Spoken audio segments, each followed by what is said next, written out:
KCR sir ఏలేటు చూయితే Telangana అటు దిక్కు చూస్తుంది. కేసీఆర్ సార్ మాట అంటే అది సర్దిమూట. సార్ ఏదైనా చెప్పిండంటే అది తెలంగాణ మంచి కోసమే, తెలంగాణ జనం కోసమే కదా. ఇక కేసీఆర్ సారు రంగంలకు దిగుతుందంటే దుష్మన్లు కూడా గజగజ వణికిపోతారు. బీఆర్ఎస్ పార్టీ కన్ను మూసుకొని గెలిచిపోతుంది. అట్లా పేరు పొందింది కదా. అయితే జూబ్లీ హిల్స్ ఎలక్షన్ల మీద మన బీఆర్ఎస్ లీడర్లు మన కేసీఆర్ సార్ను కలుసుకున్నారు. ఎర్రవల్లికి పోయి కేసీఆర్ సార్ను కలుసుకొని ఎట్లెట్లా ముంగటికి పోవాలి, జనాలకు ఏం చెప్పాలి గవన్నీ కేసీఆర్ సార్ గాడ అడుచుకున్నారు. అగో సార్ను చూసుడుతోటే వీళ్ళ ఆనందం చూడుర్రి.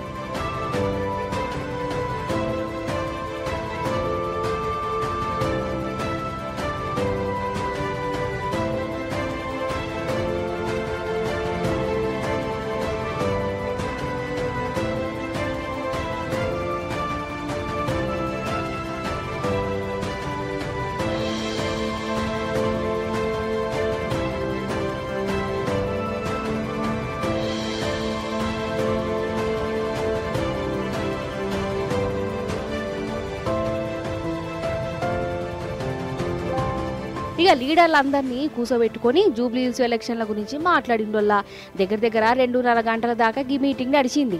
ప్రతి ఒక్కరు జనాల కాడికి పోయి కారు పార్టీకి ఎందుకు ఓటేయాలనో, షేయి పార్టీ ఏ తీర్ల మోసం చేసిందో జనాలకు వివరంగా చెప్పాలని వాళ్ళతోనే అన్నాడు.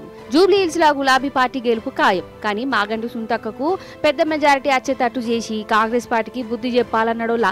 బీఆర్ఎస్ పాలనలా స్కీములు ఎట్లుండే, రేవంత్ పాలన గవన్నీ ఎందుకు మాయమైపోయినాయి, రౌడీజం పెరుగుడేంది, గరీబోళ్ళ ఇండ్లు కూలగొట్టుడేంది, జూబ్లీ హిల్స్ లా కాంగ్రెస్ రాజ్యం అత్తే జనం ఎట్లా గోసపడతారు, ఇవన్నీ చెప్పే జిమ్మెదారీ లీడర్లకు అప్పచెప్పిండు అన్నట్టు.